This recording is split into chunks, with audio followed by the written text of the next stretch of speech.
Let's talk about this another time. I have to go now. And thank you so much for all your help. I'll buy you dinner sometime, said Hossein. Ready to go back.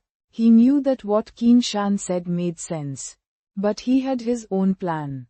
He wanted to get an aristocratic title before he turned 20 and went to serve. Because aristocrats had certain privileges in the army and would not be sent to the front. Stop. Have I excused you? Qin Shan stared at Hossein fiercely. Station master, please, that's not my thing, said Hossein bitterly. It's fine if you don't want to go. Qin Shan suddenly smiled at Hossein and said, if you do not go, each time you enter the teleport station, I will fight you.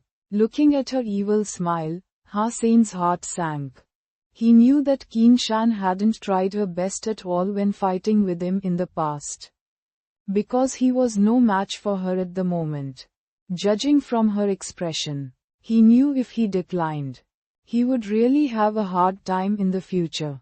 I'll just join Bullseye then, Hossein said, depressed.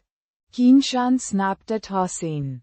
Do you have any idea how many people in Steel Armor Shelter want to join my gang? And you just acted like I've asked you to take poison. Quote, freedom is priceless, and to lose my freedom is exactly like taking poison, Hossein sighed. Then you could die a slow death.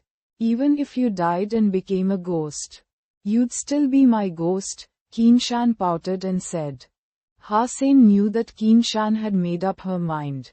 And he accepted the offer unwillingly. Feeling dejected, he left the hall. Qin Shan watched him go and was very pleased by his upset look for some strange reason. She couldn't help but smile. Station master, why do you have to recruit such a person to our steel armor gang? He's not worthy of being a member of Bullseye. A woman of the same age as Qin Shan came out from a side door and asked after Hossein had left. Manly, trust me.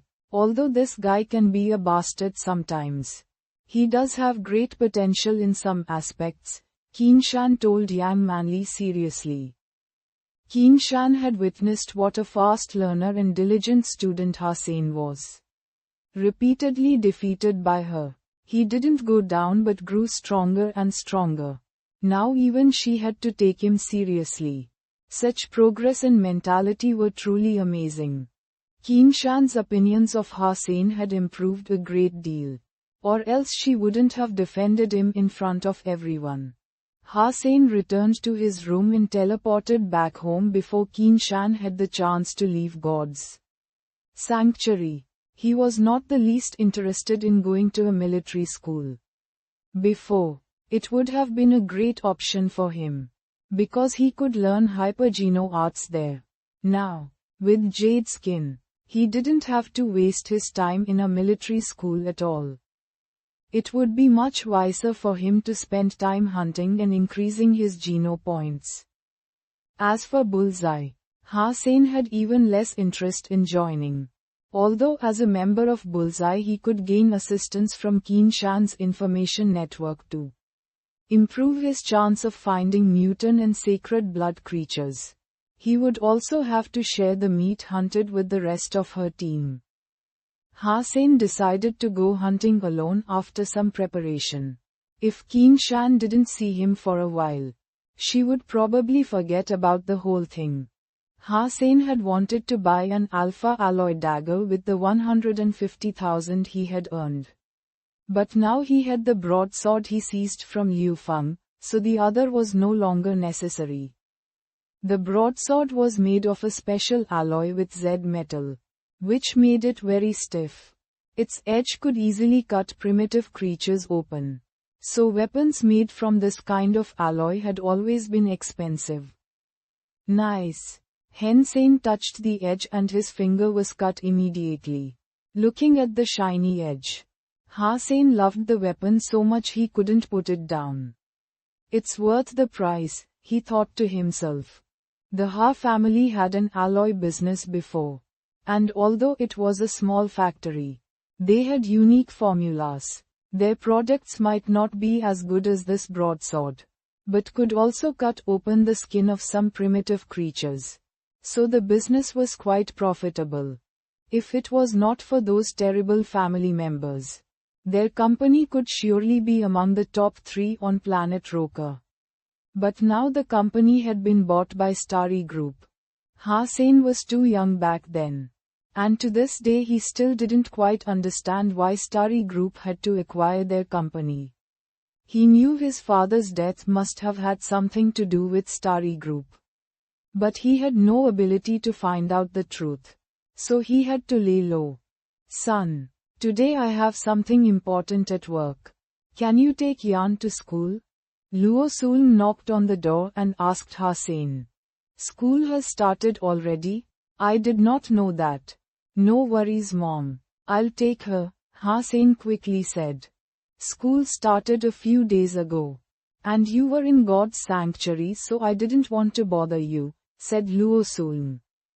Which school is it? Asked Hussein. It is St. Paul. And I used the money you left to pay the tuition.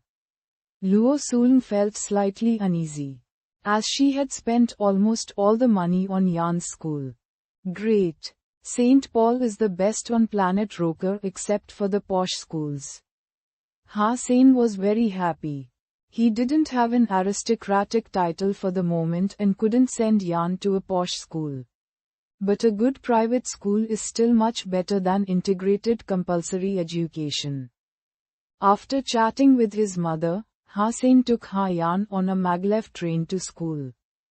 The entrance of St. Paul was almost blocked by private aircrafts.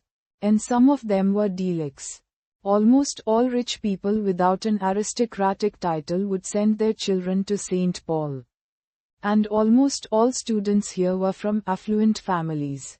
Walking his sister to school, Hussein saw a middle-aged fat guy getting off an aircraft with a flirtatious woman on his side and an 8-year-old boy in his arms. He paused, as the middle-aged fat guy happened to be his uncle, Haleh.